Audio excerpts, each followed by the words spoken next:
வெப்சைட்ல என்ன தெரியுமா?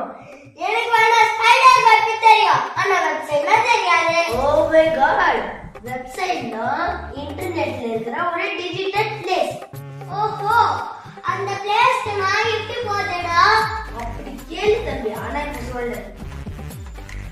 அதுக்கு முன்னாடி ஹே டெக்கிஸ், வெல்கம் டு டெக்கியூ ப்ரோஸ்.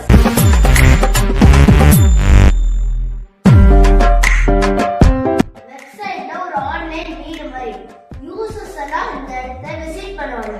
அப்ப எப்படி வெப்சைட் ஒர்க் ஆகும்னா, நம்ம வீட்டுக்கு எப்படி அட்ரஸ் இருக்கோ அதே மாதிரி ஒரு வெப்சைட்டுக்கும் ஒரு அட்ரஸ் இருக்கும். அது பேர் தான் டொமைன் நேம். எக்ஸாம்பிளுக்கு உனக்கு ஏதாச்சும் இன்ஃபர்மேஷன் வேணும்னா நீ கூகுள்ல கேட்பல, அதான் google.com. அதுவும் ஒரு டொமைன் நேம் தான். இந்த மாதிரி டொமைன் நேம் யூஸ் பண்ணினா வெப்சைட் கூட வருவாங்க. ஆனா வெப்சைட் எதுக்கு நான் யூஸ் ஆகும்? ஆன்லைன்ல பிசினஸ் ரீச் பண்றது, இன்ஃபர்மேஷனை ஷேர் பண்றது, கஸ்டமரோட ட்ரஸ்ட் பில்ட் பண்றது. சரி நான் சொல்றேன்னா, வெப்சைட்னா ஒரு கம்ப்யூட்டர்ல இருக்கிற ஆன்லைன் வீடு மாதிரி பிசினஸரும் கஸ்டமரும் மீட் பண்ணிக்கிற ஒரு டிஜிட்டல் பிளேஸ். கரெக்டானா? யூ ஆர் ரைட் தம்பி.